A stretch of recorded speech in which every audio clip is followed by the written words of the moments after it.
It may surprise you to know that almost 90% of Maine is covered in forests. Even in this modern age, there is true wilderness that hides mysteries to be explored. It's one of the reasons I became a park ranger. The chance to be in the outdoors, to enjoy the wild, untamed wilderness. I know better now. I know better than to explore that which should be left alone, and now I warn you. After getting my dream job, I was assigned to a small ranger station up in northern Maine. The area was stunning in its natural beauty. Trees hundreds of years old grew to touch the sky, and rocky terrain led to a wonderful landscape of hills and valleys.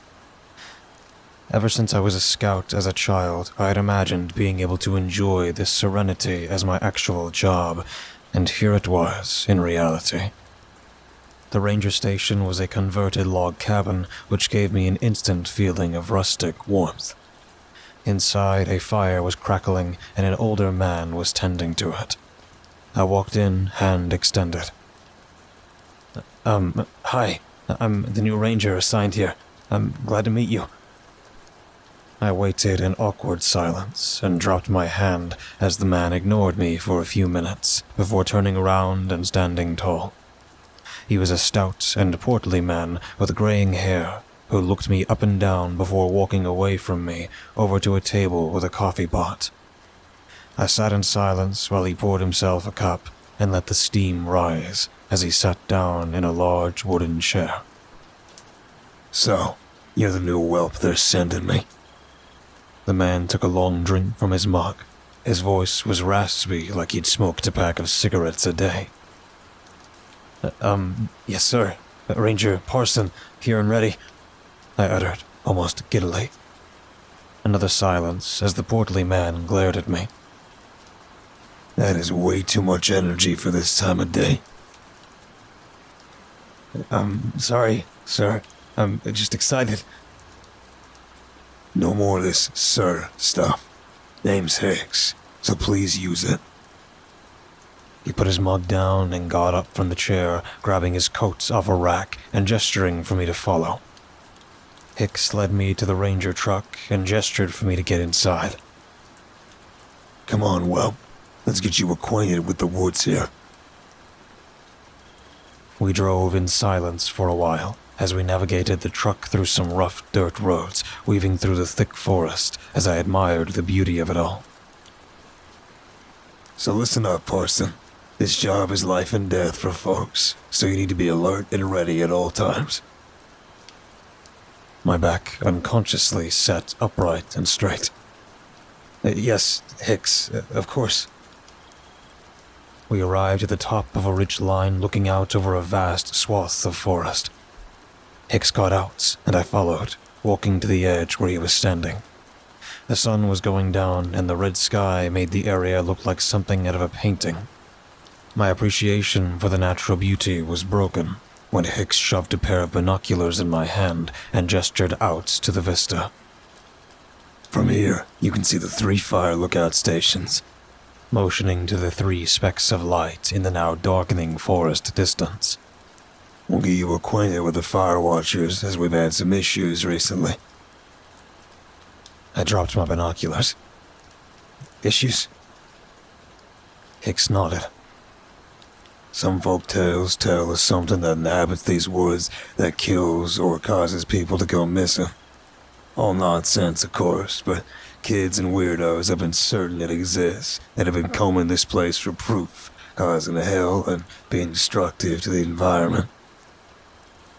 Spooky folk tales were hardly anything new to me. Something.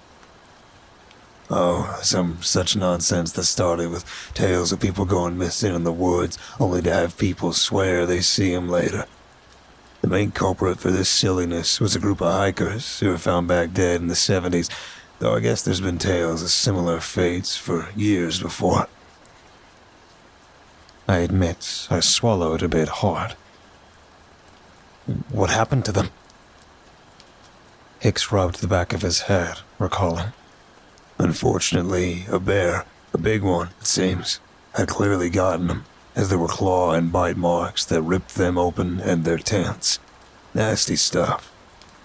To this day, we'll get reports of people claiming they saw a bloodied hiker or even a frontiersman calling out for help, with those who go looking for him not returning. Hicks cleared his throat and his raspy voice returned. Idiots have come out here littering and almost starting forest fires, looking for signs of these ghost people or monsters or whatever they are. Especially ever since that true crime podcast, The Deep Forest, came out about the camping incident, speculating wildly about what really happened. Hicks gestured to get back into the truck, and we began to drive to the ranger station. I'm not familiar with that podcast. The damn thing puts this area on the radar of every wackadoo out there, and makes our jobs miserable, as we often have to go rescue the idiots who don't properly prepare for actual wilderness. I sat and took in what Hicks had said, watching the now dark forest go by, illuminated only by the truck's headlamps. Question, has anyone actually gone missing after seeing these lost people in the woods?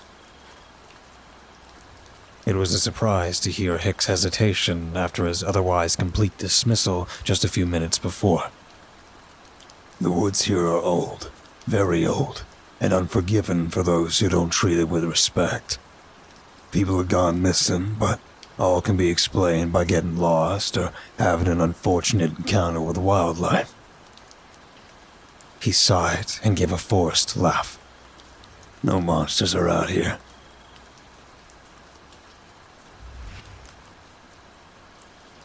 The next few months were delightfully uneventful, other than the occasional idiot, as Hicks always called them, getting hurt and needing help. I became friends with one of the fire watchers at Point Alpha by the name of Iris. Her soft voice often called over the radio just to chat at night about the stars whom she stared at fervently while on her watch. The other two towers checked in, but seemed to relish in the isolation, never wanting to engage. Then the day came when a motley group of 6 younger folks made their way up to the ranger station. I say younger as if I'm an old coot, and Hicks was clearly rubbing off on me. Almost all were on their phones, casting to TikTok or other social media. The guy leading them was lean and sported a short beard and walked towards Hicks and I, while his compatriots streamed their entry to the world. Get ready, Hicks' gruff voice mumbled to me. What brings you here today, son? He called out to the young man approaching. Hey there, officers. We're just filling our camping plan. Who tried to shove some papers in Hicks' hands, but he was not bemused, nodding over to me to take them. We're not officers, son. We're park rangers. Are you sure you folks are ready for a few days in these deep woods?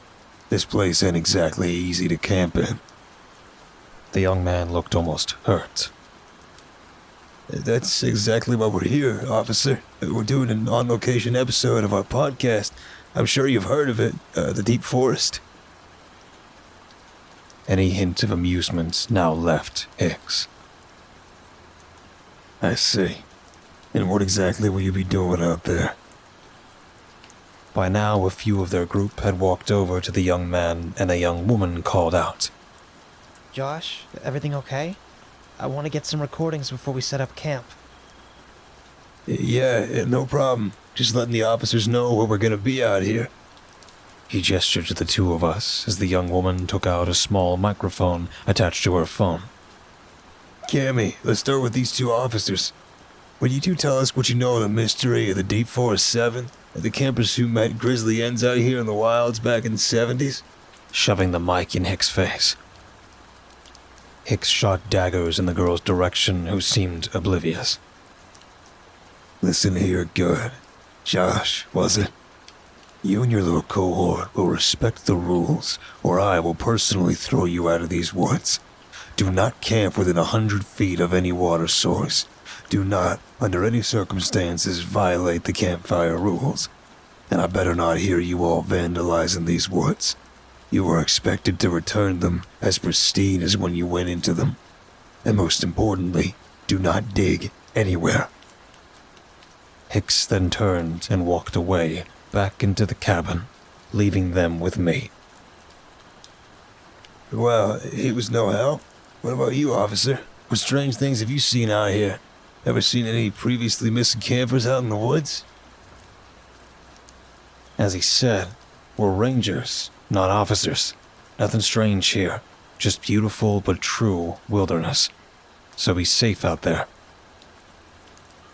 The girl previously called Cammy pulled the microphone away. I think that'll be a great intro as we cut to our next segment talking about how the campers thought everything was safe too before being killed. Josh nodded. Well, hey, officer, we'll keep the forest all nice and neat, and we'll see you back here in 5 days. There's a special spot we're gonna be camping at. Supposedly, it's where the center of the forest is. Jogging back to the others, Josh and Cammy joins the cavalcade of social media posting as they began to journey into the woods. Walking back into the cabin, Hicks was at the coffee pot, as he so often was, shaking his head, muttering, Idiots. over and over. Parsons, make sure you keep regular patrols, as I have a strong feeling they'll need someone to come save them from skinned knees sooner or later. I'm gonna head into town for a supply run. Radio me if there's anything out of the ordinary. Something in Hicks's voice was off. It was something I hadn't seen before. Fear. Alone in the ranger cabin that evening, I heard the familiar crackle of static on the radio as the soft voice of Iris came over the line. Ranger Station, this is Firewatch Alpha. You awake?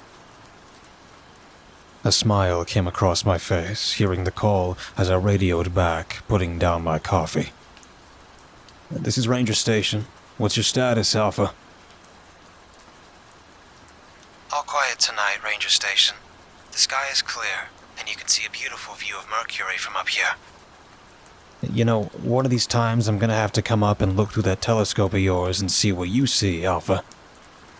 Ranger Station, is that a proposition? Because this is strictly a solo job up here. Well, when your assignment ends, then we'll have to meet in person. A giggle came across the radio. I think we can do that. I'll bring my telescope and... The line cut to static. Alpha, I lost you for a second. You still there? As static buzzed back. Alpha, this is Ranger Station. Please respond. As only static greeted me. Iris, are you okay up there? When the radio came back on, I heard screaming and crying in the background as I shot up. Ranger Station, this is Alpha. I have an emergency. Please respond. Alpha, this is Ranger Station. What's going on up there? A girl just burst out of the woods to my tower, screaming hysterically, covered in blood. You need to get over here, now. Hold on, Iris. I'm coming. I grabbed my jacket and first aid kit and hopped into the Ranger truck, revving it at full speed up to the Firewatch tower. The damn idiots, as Hicks called them, must have fallen or done something stupid and gotten hurt. After a tense drive that felt like eternity, I arrived at the base of the tower and headed up the stairs to find Iris holding the girl, Cammy, I had previously met. Iris gestured for me to come as I rushed forward with my medical kit. What the hell happened? I called out, examining the younger girl. Her right arm appeared shattered, hanging and jiggling from the skin and not bone. Slashes across her face and chest gushed blood as I pulled out gauze to hold the wounds closed. I don't know, Iris called out, trying to shout over the screaming girl. She ran out of the woods looking like this. As I tried to apply first aid, the girl was wailing and screaming, not from pain, but fear. Over and over she called out, It killed them. It killed them all. What killed who? I tried to ask, as the girl flailed in Iris's arms, her wounds getting worse with each thrashing. I pulled out a benzodiazepine sedative and injected it into her working arm, which slowly calmed the girl, as Iris and I both sighed as the moments passed. Over the next half hour, we worked to apply what first aid we could. I radioed for a helicopter medevac, but they won't be here for at least an hour. I looked down at the poor girl, her body battered and broken. I also can't seem to get a hold of Ranger Hicks. Just what the hell is going on? Iris wiped off blood from her hands, but it seems like a futile effort, considering it was everywhere else on her. Jesus, what the hell happened to her? Given the slash marks and forced trauma, it looks like a bear attack, but we haven't had any reports of one around here in months. Can you stay and look after her until the medevac arrives? I need to go looking for her friends, as I'm guessing she's not the only one attacked. Iris nodded, the shock of it all setting in. Before you go, I need to tell you something. I was halfway out the door, but stopped and turned back around. The last few nights, I've been seeing something in the dark move out there. I thought I was crazy, but it definitely has been walking around the tower, like it was scoping it out. I didn't say anything, as I had no proof, and the eyes played tricks, but after this... She trailed off, looking at the bloody girl on the floor.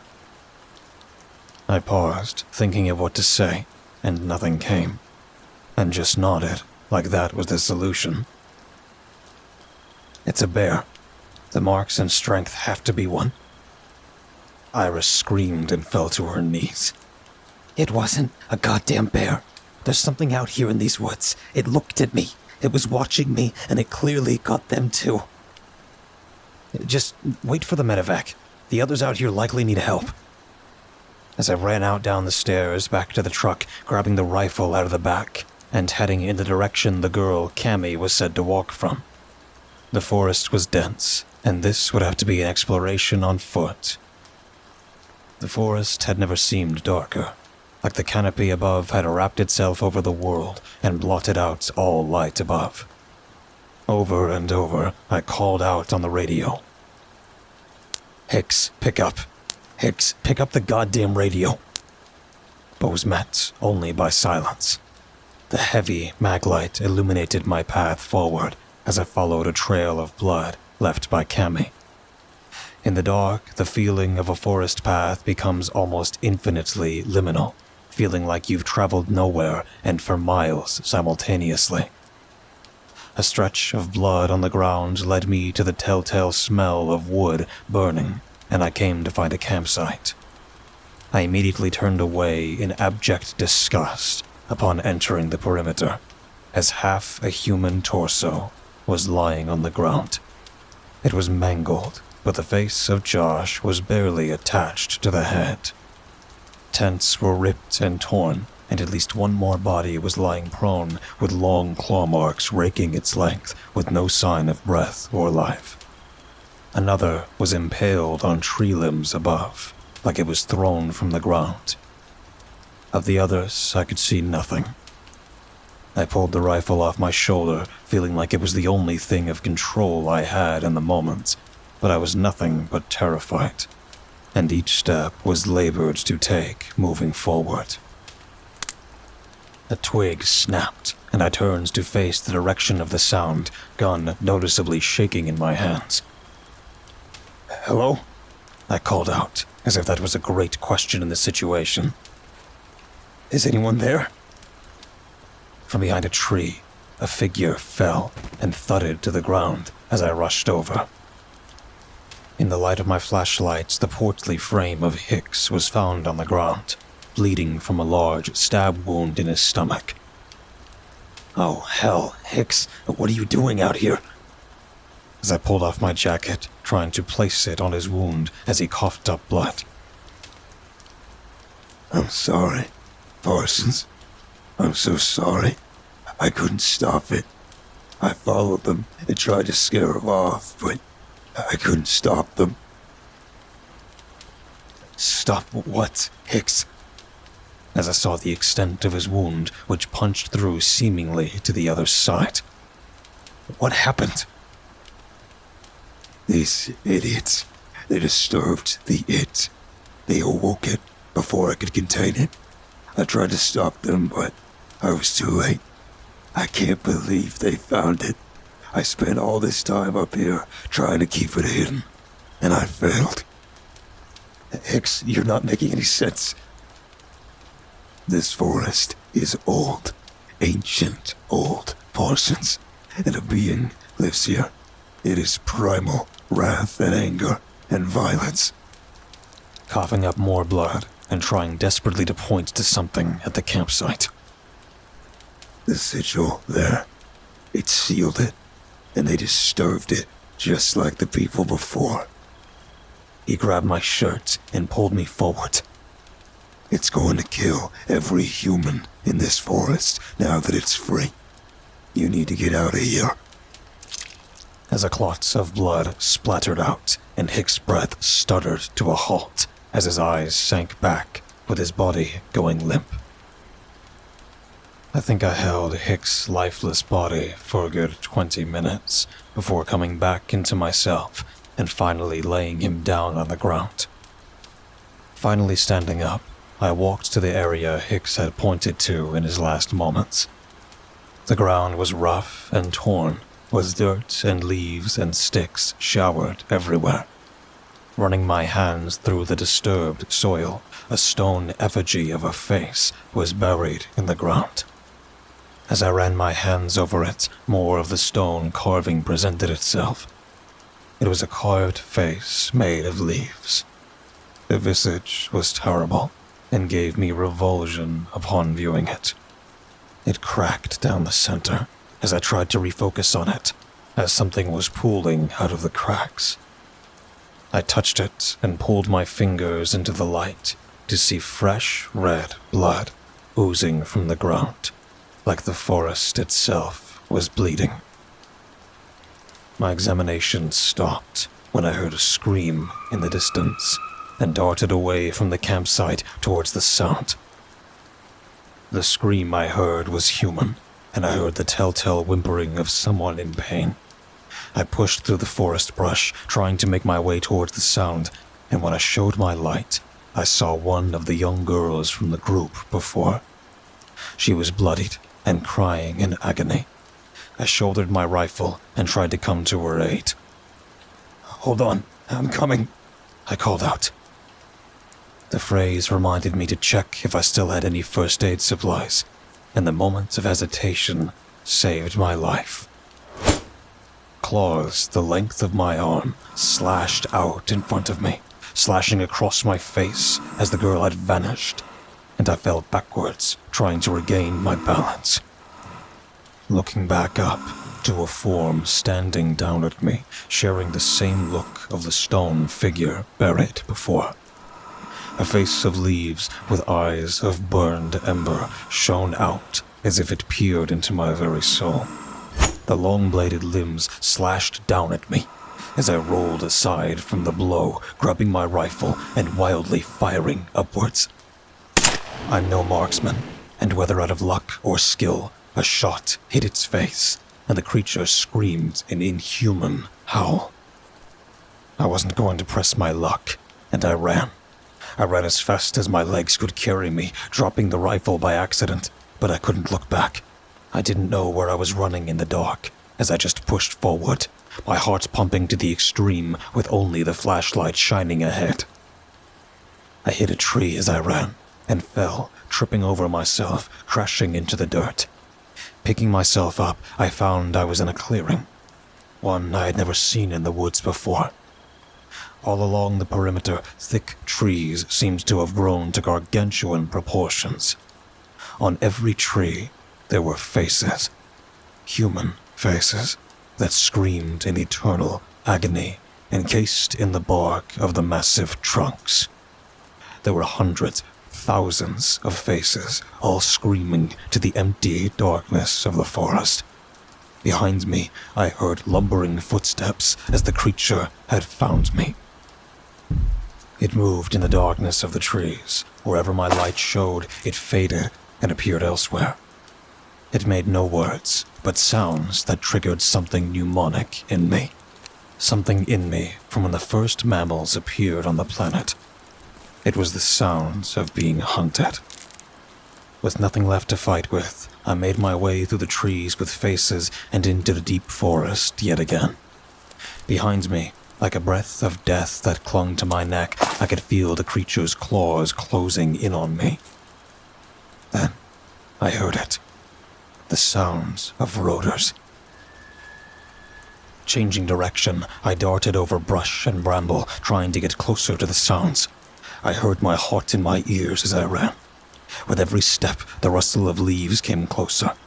I didn't even notice what had happened at first until I hit the ground. The adrenaline and shock kept me conscious before the searing pain of being cut across my back finally hit me. It was not just the pain of being cut open, of nerves and blood spraying forward. No. It was the feeling and violence, as if such a thing could be quantified, stabbing into me. Whatever the thing was, wanted so hard for me not just to be cut, but to feel agony. And it succeeded. I felt and heard the rush of rotors, and time seemed to stop for me. I was doomed now. I was so close to the escape, and it was all for naught. The forest itself seemed to delight in my pain, as if the blood cascading from my back nourished the ground floor, succouring on the crimson ichor flowing from my body. My eyes blinked for a moment, as suddenly the dark forest was illuminated. A flare. From where I could not see, but the last thing my conscious mind remembered was seeing a person standing, aiming a weapon at the thing behind me. My world faded into darkness.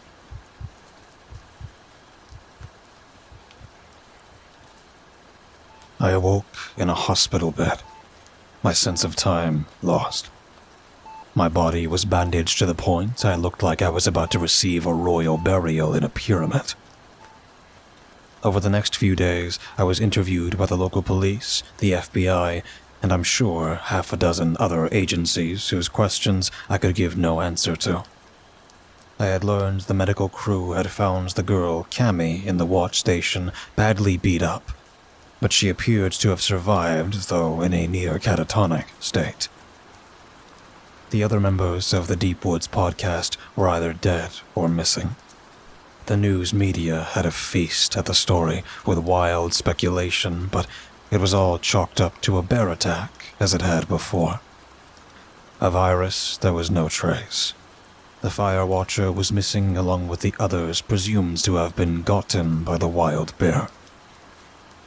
A massive search and rescue was initiated, but no survivors were found. When I was well enough to walk, I went with a search party. Their gaze on me hoped I had some further secrets to reveal. I took them first to the bloody campground to search for the stone face of leaves buried in the ground, but it had disappeared. My fingers became bloody as I clawed into the dirt, trying to find it, to no success. I then spent the next few weeks in the woods, trying to find the clearing in the woods with the faces and trees. Every drone survey to guide said no such plane existed. Eventually, I was deemed broken. Mad, even. My explanations became more evidence that it was just a bear attack because of their objective absurdity. I had been nothing more than a joke, and the incident was slowly forgotten.